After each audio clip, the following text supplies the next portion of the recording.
Cuarta parte. El hijo pródigo se encuentra en medio de una grande hambre y recuerda que en casa de su padre hay pan en abundancia. Pero, ya hemos insistido en esto, ni la hambruna ni el pan han de tomarse al pie de la letra. El pan que falta al hijo pródigo no es el pan material. Del mismo modo, cuando decimos en la oración del Señor, el pan nuestro de cada día dánoslo hoy, no hemos de pensar en el pan material. Consideremos lo que en esta oración significa el pan. La versión clásica griega no contiene las palabras cada día. En el Nuevo Testamento, se las emplea en las dos versiones que cita en la oración. Mateo 6, 11 y Lucas 11, 3.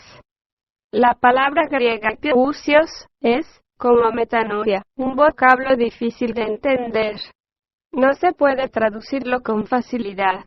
La palabra piousios no significa ni cotidiano, ni cada día. Es de un significado mucho más complejo. Pero, aunque este sea un hecho sobre el cual se ha advertido a menudo, y al que se han dado múltiples interpretaciones, todas las versiones del Nuevo Testamento conservan la idea de cada día. Y la mayoría de las gentes siguen convencidas de que significa el pan material, creen que están pidiendo que comer, día a día. Los que tienen comida en abundancia la pronuncian sin entenderla, y si alguna vez piensan en su significado, creen que se refiere a los menesterosos faltos de alimento. No advierten cuán extraordinario es dar, a una frase de una oración espiritual, el sentido de un alimento físico. No advierten lo extraño del contexto. El pan nuestro de cada día dánoslo hoy, y perdona nuestras deudas.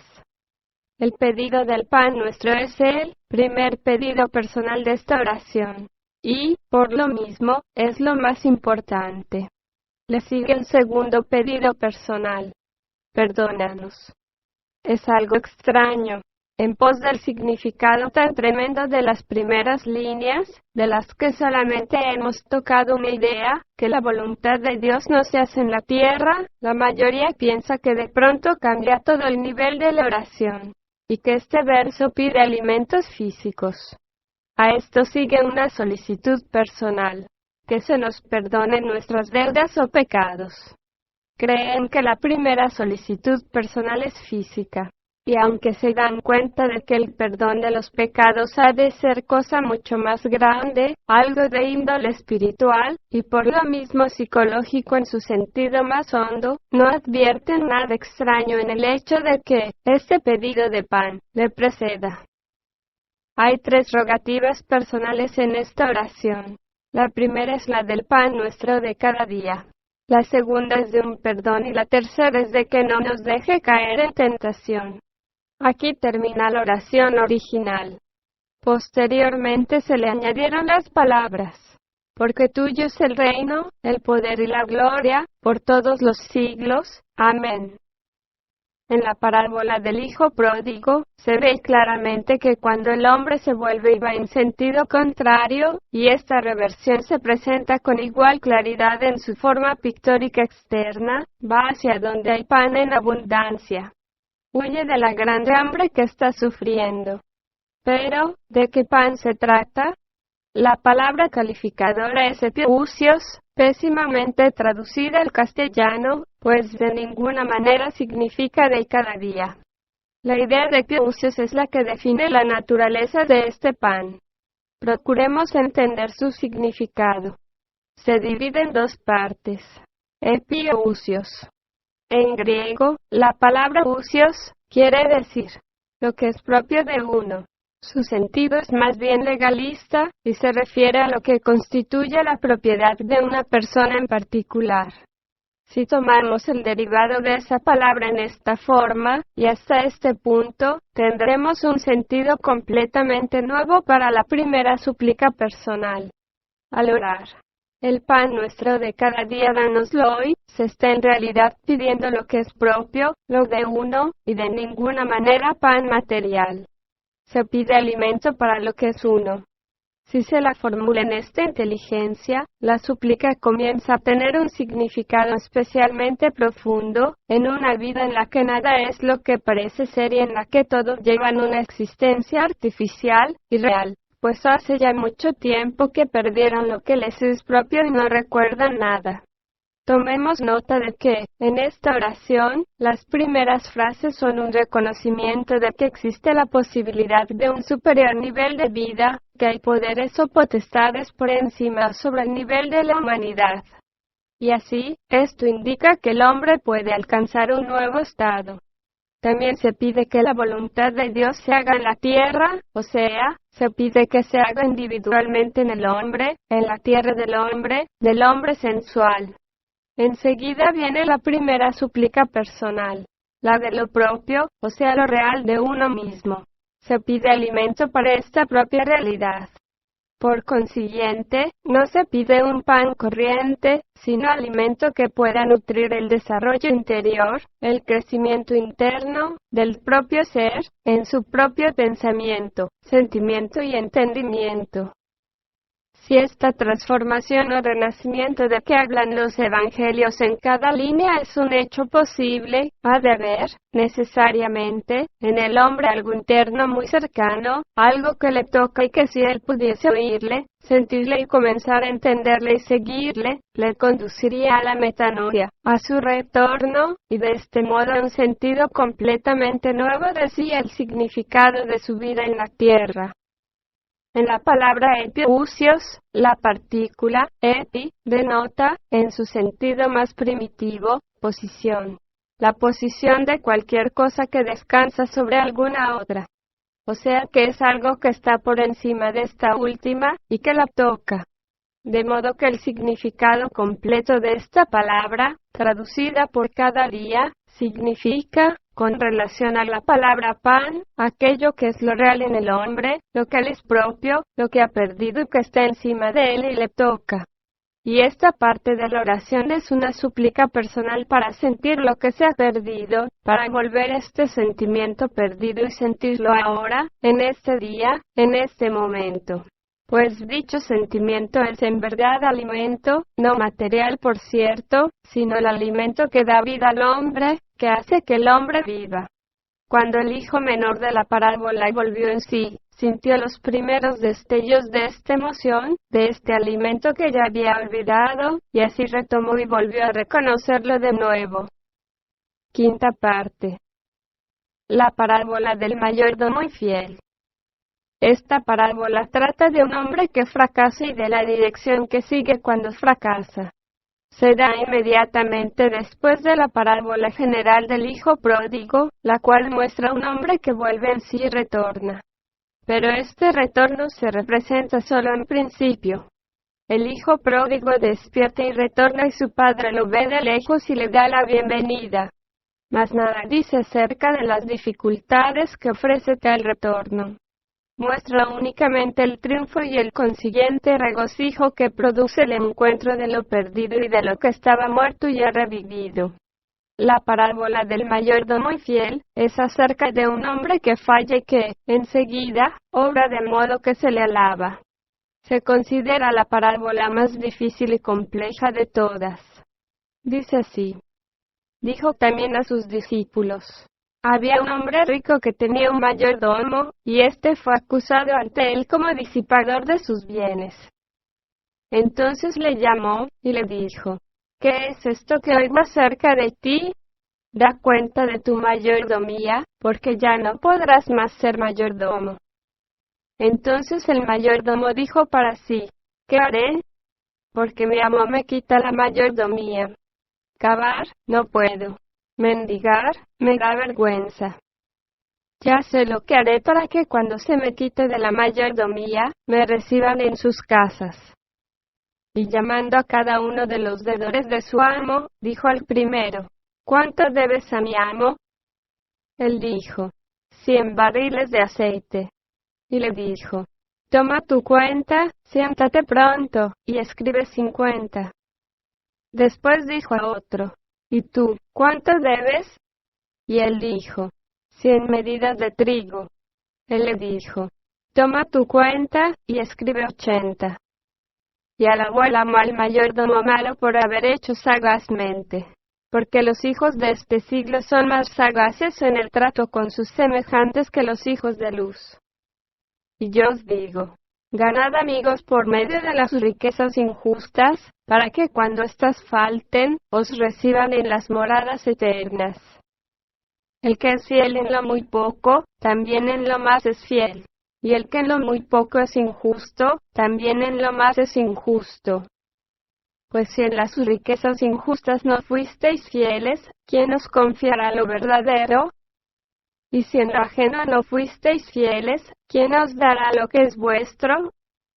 Ningún siervo puede servir a dos señores, porque aborrecerá al uno y amará al otro, o estimará al uno y menospreciará al otro.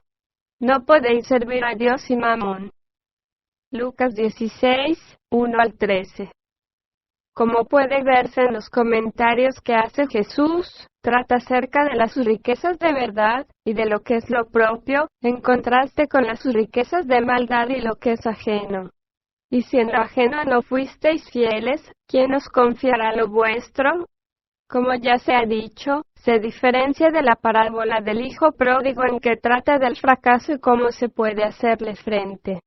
El mayordomo falla a su señor, el hombre rico, pero concibe un plan notable y lo realiza, y su señor le alaba, y lo alaba a Cristo. Alabó el Señor al mayordomo por haber hecho discretamente, porque los hijos de este siglo son en su generación más sagaces que los hijos de luz. Y yo os digo, haceos amigos de las riquezas de maldad, para que cuando faltareis os reciban en las moradas eternas. El mayordomo ha faltado. ¿En qué sentido? Según la interpretación, ha faltado como custodio de las riquezas de verdad. Pero la parábola y la interpretación tratan de un hombre que en tales circunstancias logra rehacerse. No dice directamente que como resultado de esto volverá a ser mayordomo de las riquezas de verdad. Pero, a juzgar por los comentarios que hace Cristo, parece muy probable. Dice que a menos que el hombre sea fiel en lo muy poco, no podrá serlo en lo que es más. En lo muy poco, equivale a las riquezas de maldad, a Mamón. Comparadas con las riquezas de verdad, las de maldad, y su verdad correspondiente, son muy poco.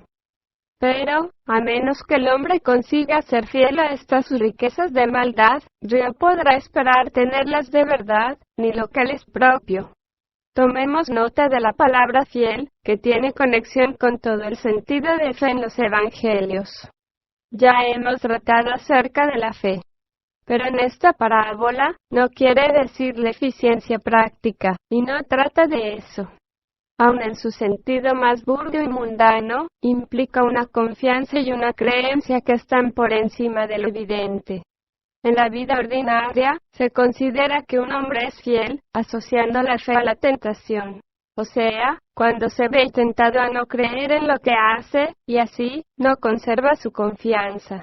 De modo que por mayordomo fiel la mayoría entiende que se trata de quien continúa sirviendo aún en circunstancias difíciles, e incluso yendo contra sus propios intereses. Se dice del mayordomo que obró discretamente. La versión griega emplea la palabra frónimos. Y es importante que se la entienda. Significa poseer presencia de ánimo, ser avisado, tener discernimiento práctico y ser rápido para obrar inteligentemente. En la parábola de las 10 vírgenes se expresa que 5 eran frónimos, la traducción castellana dice discretas, y 5 eran morai.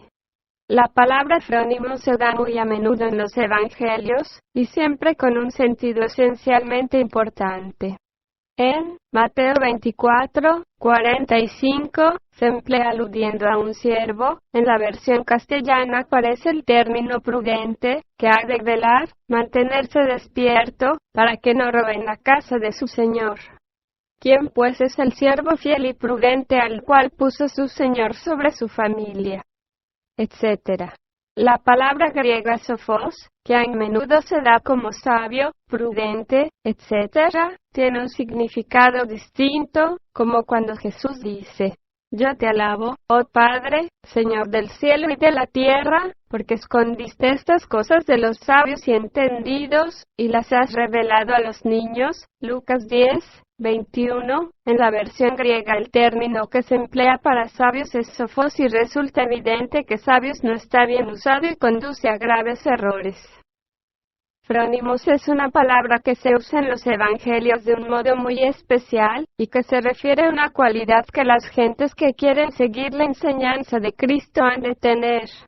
Se destaca esto con claridad en la parábola del hombre que edifica su casa sobre la roca y el que la edifica sobre arena.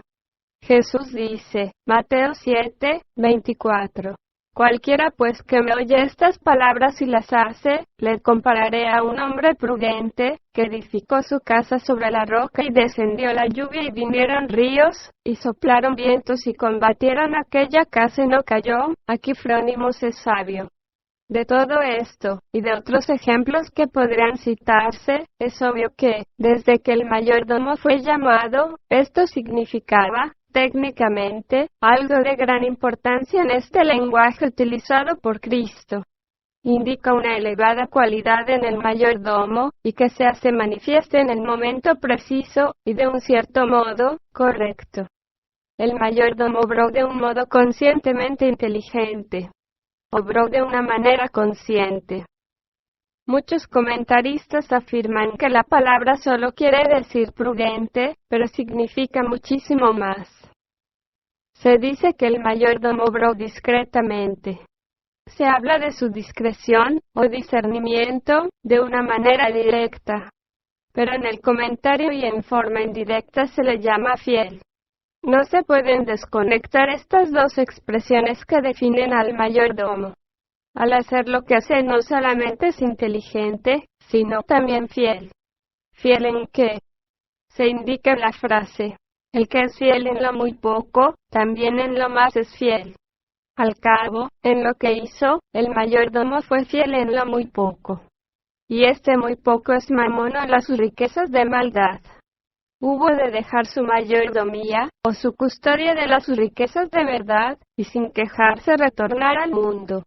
En vez de ser el mayordomo del mundo de verdad, del reino de los cielos, se convierte en el mayordomo del mundo falso, del mundo de Mamón, de este mundo en que vivimos todos, que tiene su verdad, sus ideas, sus valores, conceptos, conocimientos, ciencia y demás cosas.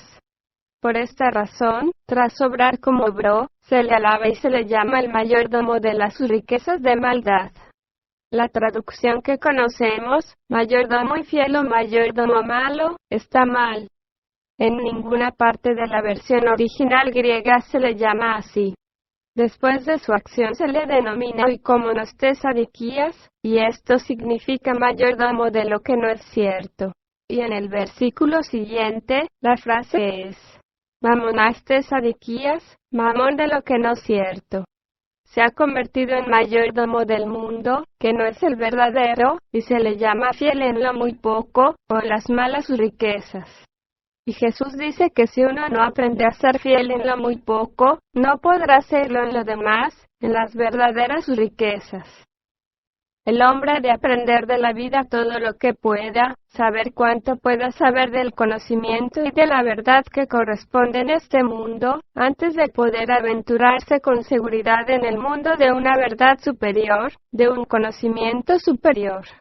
Este es el significado esencial de esta parábola y de sus comentarios, hechos especialmente para los discípulos. Si el hombre falla en su propósito más elevado, tiene que regresar a lo que puede saber y comprender. Esta interpretación de la parábola explica, en primer lugar, la razón de que se le diga que ya no podrá ser mayordomo del hombre rico. No se define una acusación directa. Y el original griego hasta sugiere una acusación maliciosa, como de oídas. Lo evidente es que el mayordomo no ha tomado para sí el dinero de los deudores de su señor y que no se lo ha guardado. Los deudores mucho debían, pero el mayordomo no tiene nada. Volvamos a la parábola. No se trata de finanzas astutas o prácticas agudas, y si se toma desde este punto de vista, cuanto más se estudia, esta más incomprensible y confusa se vuelve. El primer comentario: los hijos de este siglo, o periodo del mundo, son en su generación más sagaces que los hijos de luz. Significa que a su propio nivel, el mundo o los hombres de este periodo del tiempo del mundo, son a su propio nivel de verdad, conocimiento y ciencia, mucho más inteligentes, prácticos y laboriosos que los hijos de luz a su propio grado o nivel de conocimiento y verdad. Es decir, hay mucho que aprender de este mundo, de su verdad y de su conocimiento. En general, de su ciencia. El mayordomo no puede permanecer como hijo de luz. No puede seguir como custodio de las riquezas de verdad, o sea, de la verdad que enseña Jesucristo. Se encuentra ante una barrera, un obstáculo, y no puede continuar. Tal vez se le haya dicho esto directamente, como en el caso de la parábola. O bien él mismo haya comenzado a advertirlo por su cuenta, puesto que no se queja cuando se le dice de su falta. En vez de desesperar, piensa un plan y exclama: ya sé lo que haré. En el original griego implica más, que una idea se le ocurrió de repente, no en base de lo que antes sabía, sino en base de lo que ahora ve, de la situación en que se encuentra. Tal vez, hasta ese momento, haya considerado que el mundo no tiene ninguna importancia, pero ahora vuelve a él. Ya no es capaz de progresar en el camino de retorno que emprendió y que hasta entonces ha seguido, pero siempre puede sacar el mejor provecho posible de lo que dejó atrás. Antes le era necesario reajustar sus ideas y su actitud, y esto se demuestra por lo que hace. Su plan consiste en hacer que el mundo parezca mejor de lo que en realidad es, a fin de poder volver a él, y ganar lo que pueda ganar para vivir, pero siempre en calidad de mayordomo. Se convierte en mayordomo de lo que no es cierto, del mundo y de su conocimiento, reteniendo a la vez todo cuanto ha aprendido en su condición de mayordomo de las riquezas de verdad, y de este modo, aplica lo que sabe a todo lo que puede aprender del mundo. Consigue mantenerse vivo en sí mismo. Por mayordomo, el mayor de la casa, hemos de entender a quien ha llegado a cierto punto de responsabilidad mental, a cierto desarrollo en el entendimiento. Decidió ser fiel en lo muy poco y por ello se le alaba, y no solo se le alaba, sino que también se da a entender que al ser fiel a las riquezas de maldad, a lo que es muy poco y no es propio, el hombre se prepara para poder ser fiel a las riquezas de verdad y a lo que le es propio. Pero, al hacer esto, el mayordomo no sirve a estas riquezas, a las que a veces se llama mamón. Se hace amigo de las riquezas de maldad, o sea que las usa. No le sirve, sino que la utiliza. Una cosa es servir a mamón, y otra utilizarlo. En el Sermón de la Montaña Jesús dice claramente que no se puede servir a dos amos, que no se puede servir a Dios y a mamón. Pero utilizar a mamón, utilizar el mundo, sus descubrimientos y conocimientos, que constituyen sus riquezas, no es lo mismo que ser de mamón y servir al mundo y su verdad en el sentido de recibirlo como si fuese toda la verdad y contuviese todo el conocimiento. Muchos se han quedado perplejos ante este consejo que Cristo da a sus discípulos, debido a los errores de traducción. También está mal traducido aquel versículo que dice: haceos amigos de mamón, para que cuando faltareis os reciban en las moradas eternas. El error estriba en las moradas eternas. El versículo inmediatamente anterior menciona a los hijos de este siglo. La versión en griego dice de este concepto que tiene diversos significados, y que los evangelios presentan de muchos modos distintos. En este caso significa un periodo, una época. En el verso siguiente se da esta misma palabra, pero como un adjetivo y, sin embargo, se la ha traducido por eterno, moradas eternas, dándole de inmediato un sentido superior que no puede tener en vista de todo el contenido de la parábola. Literalmente hablando, la frase los hijos de este siglo o los hijos de este eón ha de referirse a las moradas eónicas del versículo siguiente. La idea de los hijos de este siglo se acerca más a la idea de eón, y las moradas del siguiente versículo son moradas de este periodo de tiempo, o era humana, o lo que el mundo considera ya firme, o establecido como verdad. Lo estima como motivo de creencia y así ha hecho su morada en él. El sentido general del versículo no es, sin embargo, contradictorio, aunque la traducción vulgar así lo haga parecer. Significa que el mayordomo utiliza este periodo de tiempo, se hace de una situación en él y emplea, utiliza su verdad, y todo lo que a esta verdad corresponde. La palabra deudores que se emplea en esta parábola, representa al mundo. En su condición ordinaria, en la que no ha vuelto en sí, y que no sabe nada de su verdadero significado, el hombre es, para los evangelios, un deudor. A través de toda la parábola del mayordomo infiel, y de la interpretación que le da Jesús, corre la idea de dos órdenes de verdad. Una que se refiere a la evolución y el desarrollo interior del hombre, para que llegue a lo propio, y otra que se refiere a la vida exterior y a todo lo que no le es propio. Visto desde abajo, hay una enorme brecha entre estas dos ideas. Y se acentúa esta brecha en la parábola del rico y de Lázaro que sigue la del mayordomo. Había un hombre rico, que se vestía de púrpura y de lino fino, y hacía cada día banquete con esplendidez. Había también un mendigo llamado Lázaro, que estaba echado a la puerta de aquel, lleno de llagas, y ansiaba saciarse de las migajas que caían de la mesa del rico, y aun los perros venían y le lamían las llagas. Aconteció que murió el mendigo, y fue llevado por los ángeles al seno de Abraham. Y murió también el rico, y fue sepultado. Y en el Hades alzó sus ojos, estando en tormentos, y vio de lejos a Abraham, y a Lázaro en su seno.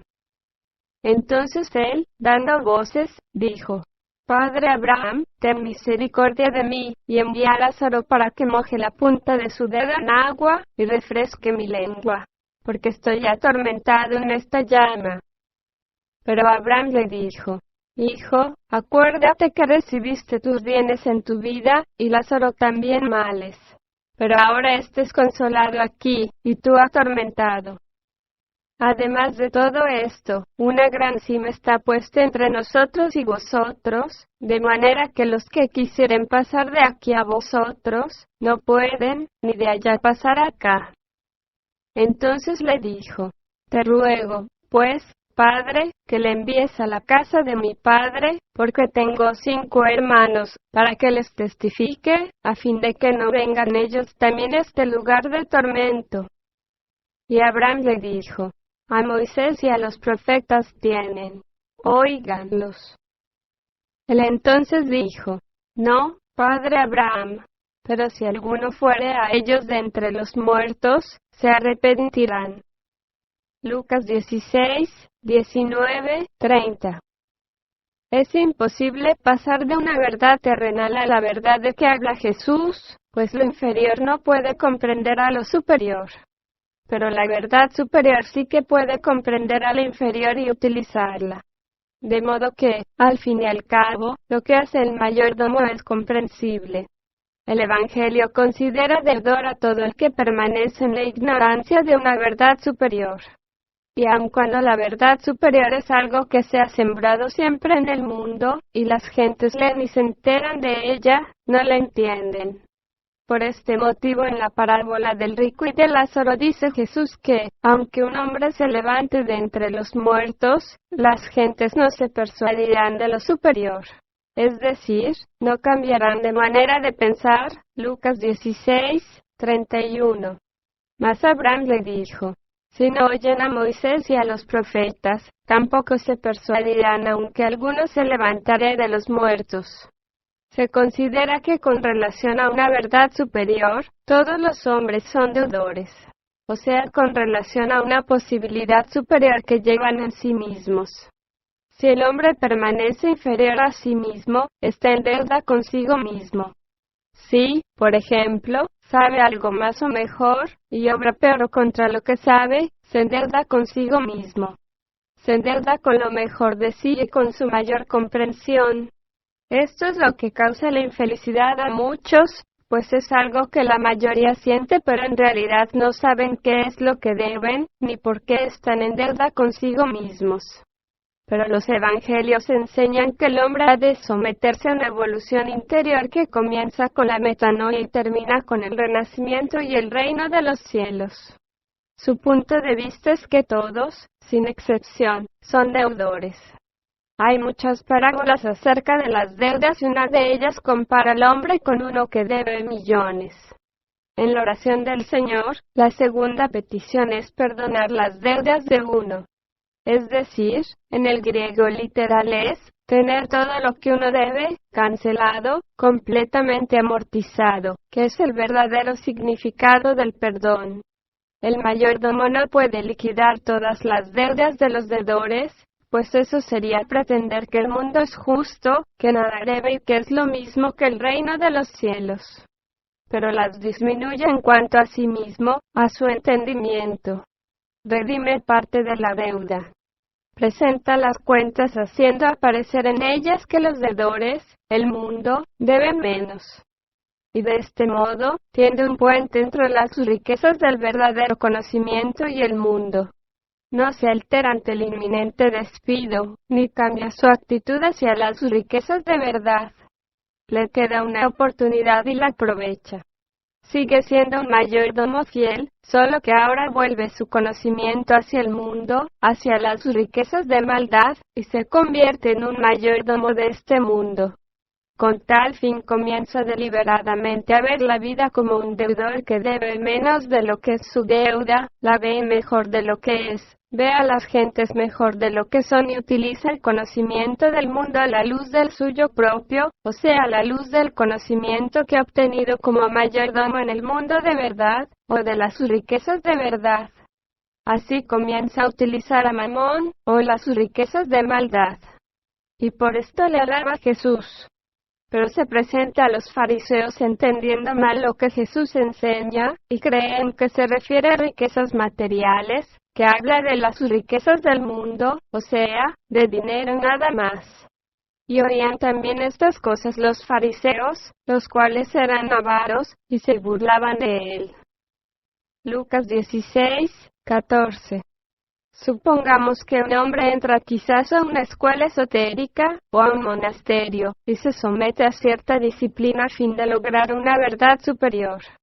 O bien, tomemos a los discípulos que se sometieron a Jesucristo, aceptándolo como maestro. De la manera que los presentan los evangelios, poco entienden de todo lo que se les enseña.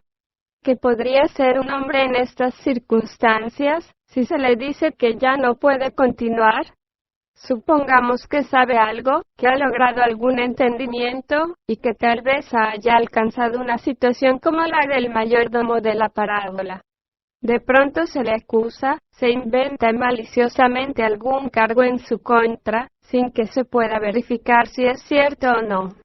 Se le dice que no puede más ser mayordomo. ¿A dónde se ha de volver?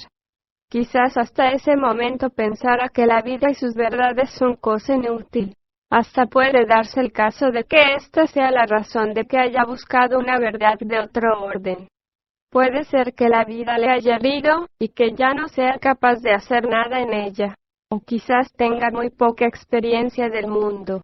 Supongamos que su maestro, o quien quiera que representa la verdad que él sigue, advierte que no puede continuar en semejantes condiciones, y tiene que volver al mundo y aprender de él. Y a fin de probarlo le pide que se marche. Esta idea, la de una prueba, bien podríamos introducirla al comienzo mismo de la parábola, a fin de explicarnos la conducta del hombre rico y lo vago que es el cargo contra el mayordomo.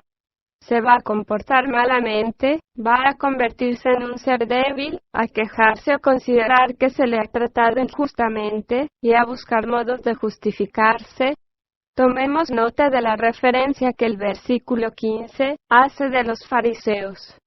Vosotros sois los que os justificáis a vosotros mismos delante de los hombres.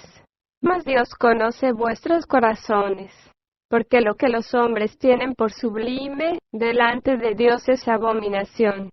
O se va a conducir, el mayordomo, como uno que conserva la disciplina y la comprensión que ya ha logrado, o sea, que obrará como uno que es frónimos. En la parábola, el mayordomo obra de esta manera. O sea que hace lo que es correcto y justo desde el punto de vista de Cristo y desde el punto de vista de todo lo que ha aprendido y la verdad que sigue. Bajo esta luz, la parábola se transforma en una maravilla de misericordia e inteligencia. Es la parábola que trata acerca de un hombre que, hallándose en un trance en el que todos se hallan, vistas las circunstancias, obra con justicia y rectamente, sin pretender justificarse. Reflexiona, e inmediatamente hace lo que ve con claridad que es lo único que puede hacer, si ha de obrar bien.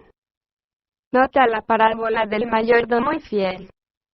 ¿No será más fácil entender esta parábola si tomamos a Jesucristo como al hombre rico, como al Señor de las riquezas de verdad, del mundo justo? El mayordomo es alguno de sus discípulos, o sea, alguien a quien se le enseña, como en una escuela. Los deudores que tanto deben, que en realidad lo deben completamente todo, las cifras y tiene este sentido intrínseco, son los que pertenecen al mundo exterior, o al mamón de maldad. Por alguna razón se dice el mayordomo que no puede seguir siendo lo de las riquezas de verdad. Por consiguiente, ha de volver al mundo de mamón. El tema de la parábola es la manera como lo hace. No puede servir a Dios y a Mamón a la vez, pues eso se indica de un modo expreso en el comentario. No puede volver al mundo de lo no cierto y sumirse en los intereses y ambiciones que lo animan, pues así no serviría a Dios. Pero tiene que dejar la escuela en la que ha estado sirviendo de mayordomo. Y concibe un plan mediante el cual sigue siendo mayordomo, solo que ahora del mundo de las riquezas de maldad.